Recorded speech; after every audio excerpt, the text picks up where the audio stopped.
buyers, are you planning to buy a house without the help of a professional buyer agent? Yes, that is totally possible. In this video, I'll provide the secret to home buying success without an agent. So let's get to it.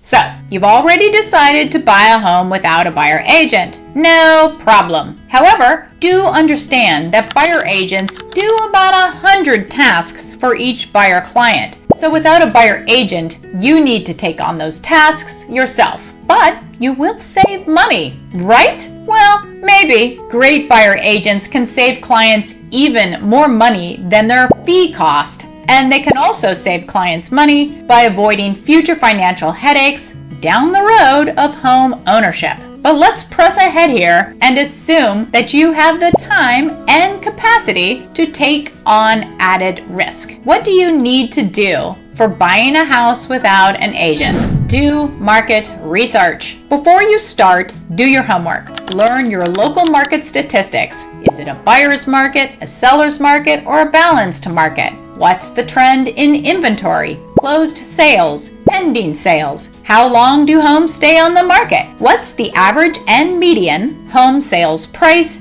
and price per square foot? What's the trend in those numbers? What percentage of list price is currently the norm in your market? You'll need all this information to understand how fast you need to make offers and what kind of offers those should be. Determine homeowner costs. Be sure you understand the full impact of owning a home. Are you not sure? Do some online research about homeowner costs. Understand out-of-pocket costs. Also, be sure that you understand all the costs associated with buying a home so that you don't get shocked by the closing costs that you didn't know were coming. When you hire a lender, be sure to get the lowdown from them. And you can also ask an escrow officer. Set up a home search. If you haven't already done this, set up an automatic search on Zillow, Realtor.com, or Redfin. Add filters to be notified only of the homes that meet your basic criteria. Note that online searches will limit your filtering capabilities. MLS's and agents tool do have much more robust filters in searching criteria. Also take note that you won't have access to off-market properties or homes that will be coming soon to the market but are not yet listed. Home buyers with agents will have the advantage there because they can act on properties that you will be unaware were available. Pre-approved for a loan. You'll need to be pre-approved to buy a lender, but not just any lender. You need to choose a lender that your local listing agents find reputable. Writing an offer with a lender that isn't locally known will likely hurt your odds of your offer being accepted, as sellers won't be confident that your deal will go through. Once you find a locally reputable lender, prep them to make calls to listing agents after you submit any offers, with the purpose of edifying you to increase the listing agent's confidence in the deal going through if the seller chooses your offer. Visit homes. Okay, visiting homes is fun, but it's pretty tricky without a buyer agent. You'll need to either attend public open houses or contact the listing agents and ask them to open the house for you. Unfortunately, know that listing agents don't usually provide this service to open up homes. Buyer agents do, so you may get some pushback from them. But handle all your communication with the listing agent with complete professionalism. You can't afford to anger them. If you do, they may not want to work with you to secure the home. Listing agents wield a lot of power with home sellers. Also, always be very careful about what you say to a listing agent. They represent the seller, and anything you say can and will be used against you in any future negotiations. And there's one more issue. The listing agent may insist that you hire them to represent your needs too, or that you use one of their agent friends. Don't do it. and don't sign any buyer representation agreement that they suggest. No one that the listing agent knows will provide true representation for you. If you find that this home buying process all is too much and you do want a buyer agent, after all, interview one to find the one that will best service you. And speaking of that, I'm Carrie Hill, lawyer turned realtor, and I couldn't resist this timely opportunity for a shameless plug. If you're buying or selling a house in Marin, I can help. And if you're not in Marin, I've got a network of trusted realtors across the United States. In both cases, I love to help people just like you make a smart move. Just email me. Okay, let's push on with how to buy a house without an agent. Finding a neighborhood. Yay! You found a neighborhood. Now you need to research the neighborhood to gather the same kind of information as you did for the initial market research. And also add information about crime, school ratings, and potential projects coming up that could affect the home's value. You'll need all this micro information to make the best decisions. So you love the neighborhood and it passes your test regarding your neighborhood research. If there are homes for sale in the neighborhood, great, plan to see them. If there aren't any homes available, considering doing this buyer agent trick. Knock on all the doors there and ask the homeowners if they might consider selling their home to you. Finding a home. Yay! You found a home you like. Now you need a bit more information. Call the listing agent to get your copy of the disclosures and consider hiring a lawyer or a real estate agent to review them for any red flags. Of course, read them yourself too. You're ultimately responsible for that. Also, understand that when you don't have a buyer agent, you will not be privy to the private remarks in the MLS listing seen only by real estate professionals. You'll need to work extra hard to unearth unknown comments. Look into the cost of homeowners insurance and the need and cost for fire, flood, or other insurance. Determine how much property taxes and utilities will cost at that home. Everything still looks good? Make additional calls to the listing agent to schedule other showings needed before your final decision, like viewing to show the home to your family, or to get work needed estimates, or room measurements. Stay on your best behavior with the listing agent. Determine the home's value. So this is very tricky without the help of a buyer's agent because they have firsthand current market knowledge and they have access to creating a super good comparable market report for the home. Do your own home estimate by researching all sold homes in the same neighborhood that sold in the past 3 months. Evaluate the condition and the amenities of each sold home and run the price comparisons, taking those differences into account. And no, you absolutely should not rely on online home valuations like Zillow and the others. These are generally way off the mark as online algorithms do not account for home condition differences or other aspects that make one home better than the other, like a better view or a nicer looking next door neighbor's house to look at. Do the evaluation yourself, or you'll likely either not get the home or you'll be paying way too much for it. Make an offer. Ready to make an offer? First, figure out what your strategy will be. There's a lot of back and forth work once an offer is made, and you'll need to pre-think out how you want to handle each possibility so that you gain control over the situation.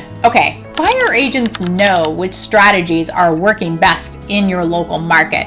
You'll need to take a guess at that. But know that you may have the opportunity to change your strategy and still get the house, and you may not. So take time to figure out the best strategy you can come up with. Next, you'll need to fill out the forms to make your offer. Once you get your state's standard residential purchase forms, take time to thoroughly read and understand their terms. Seek counsel from professionals regarding terms you don't understand, and be cognizant that buyer agents know local tricks to create terms that are most likely to provide the best offer. And they also know which hacks they can use to best protect your interests. These tricks and hacks are nowhere in those standard real estate forms. You'll need to go it alone without that buyer agent advantage. And yes, the listing agent is well aware of your agent representation disadvantage. Expect them to exploit your weakness at every opportunity. Do not trust the listing agent. Also, understand that when you request the forms from the listing agent, you have shown your game hand. The listing agent will now know that an offer is likely coming, and they will likely begin to act against your interest by calling and telling all other possible interested buyers that an offer is coming. The listing agent does that to ruffle up some more competing offers. That doesn't help you. No one wants to be part of a bidding war. Okay, let's say you found the forms and filled out an offer. When you submit your offer to the listing agent, attach a pre-approval from your lender, one with the exact amount of your offer. So yes, you'll have to call them to get that one with the exact amount. Do not show that you could possibly pay more. That is not to your advantage. Also, ask the listing agent to acknowledge that your offer was received. Next, call your lender and ask them to place that call to the listing agent, edifying your financial capabilities. Yes, this matters. Do it.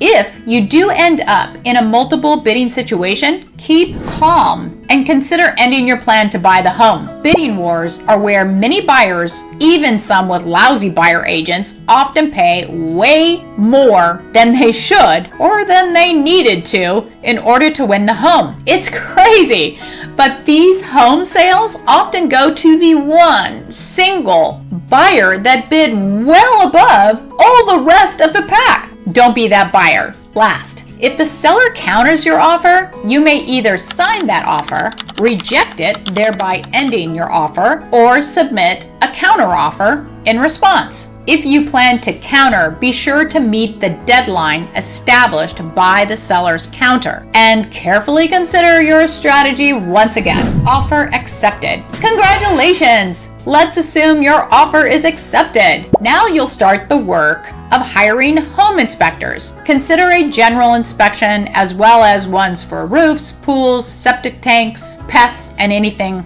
else that particular property should have. Set up appointments for the inspections and ask the listing agent to open the door and wait there as inspections are done. So tread lightly by scheduling inspections that are most convenient for the listing agent and expressing your extreme appreciation for their time. Keep your social skills sharp and continue to build a pleasant working relationship with the listing agent. Review inspection results and again consider hiring a lawyer or real estate agent to review them for red flags. Also, after your offer is accepted, finalize your homeowner's insurance and other insurance needs before your contingencies expire. That would cover those things. Hopefully you know which contingency covers those things. Most importantly, meet all the stated contingency deadlines and communicate frequently with your lender to ensure they are meeting theirs on your behalf. If you don't meet a deadline, you risk losing the home because you'll be in breach of contract. If you need a deadline extended, keep in mind that a savvy buyer agent can get contingency periods extended without you losing the deal. Use your best social skills and powers of persuasion to request extensions with the listing agent before you give up and assume you just won't get that house because you'll be in breach. You don't have to be. Once you review everything you've learned from your final stab at due diligence on the house, there may be some new items that you learned during your inspections that suggest you should renegotiate the price. Buyer agents are well versed at this, and by all means, you should try to renegotiate too. They don't have to accept it, but there's no harm in asking. Of course, again, not having a professional real estate agent that is in the club representing you with all their local knowledge regarding acceptable renegotiation tactics, you will be put at a disadvantage. But don't let that stop you from trying.